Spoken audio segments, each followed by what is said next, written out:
पूरा मिथिला में से सुना दी।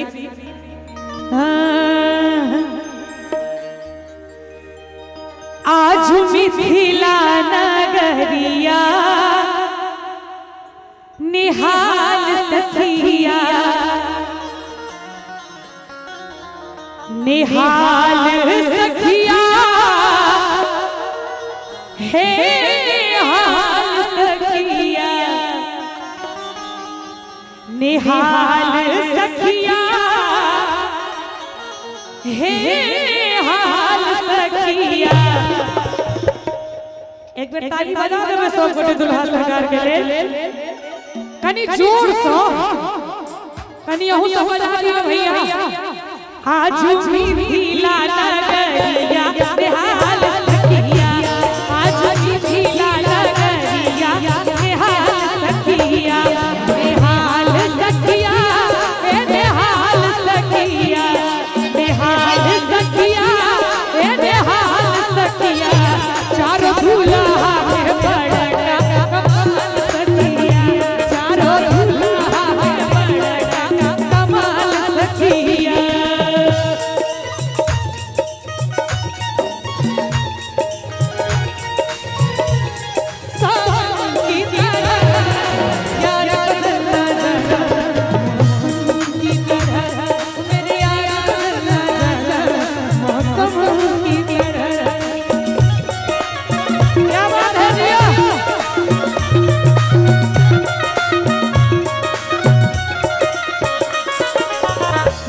मणि मोरिया कुंडल शोभे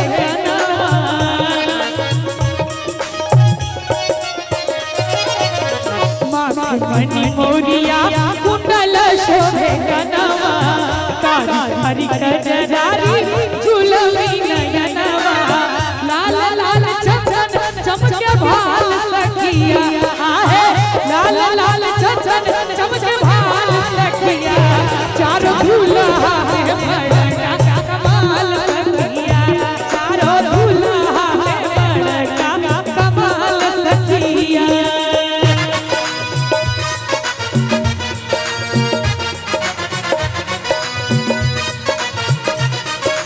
क्या बात है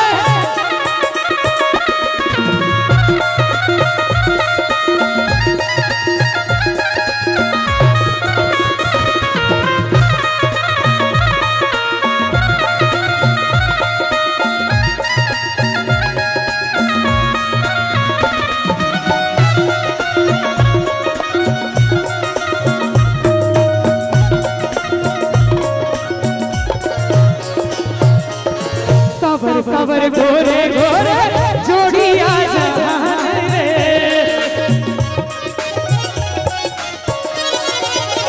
सबर गोरे गोरे जोड़िया जहान रे अखियां न देखल सुनल नहीं गान रे सबर गोरे गोरे जोड़िया जहान रे अखियां न देखल सुनल नहीं गान रे। और अपना मिथिला के विधि व्यवहार के अनुसार एकटा विधि एहनो लोढ़ा से हिनकर गाल सखिया आहे लोढ़ा से हिनकर गाल सखिया। ई धुआं हमरा ऊपर उड़ै छै।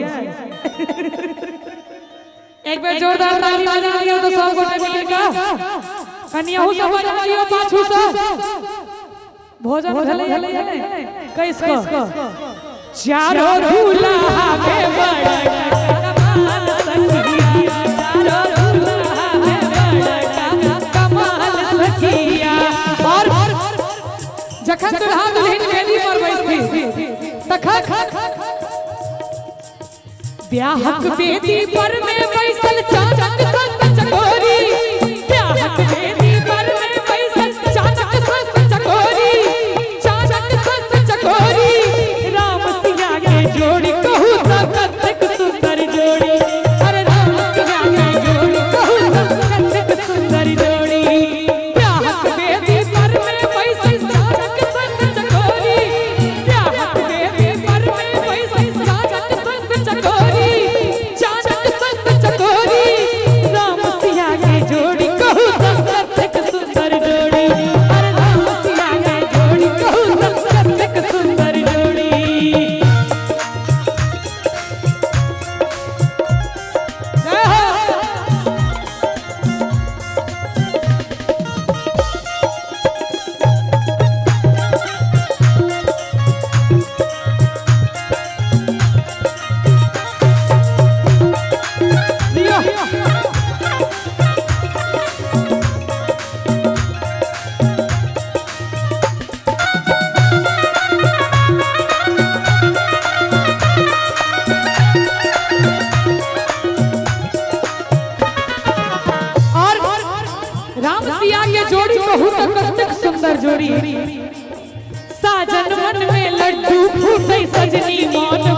स्वर के भाषा आज कुरान मिलन के देखू आज कुरान मिलन के देखू नैन कर कुछ चोरी।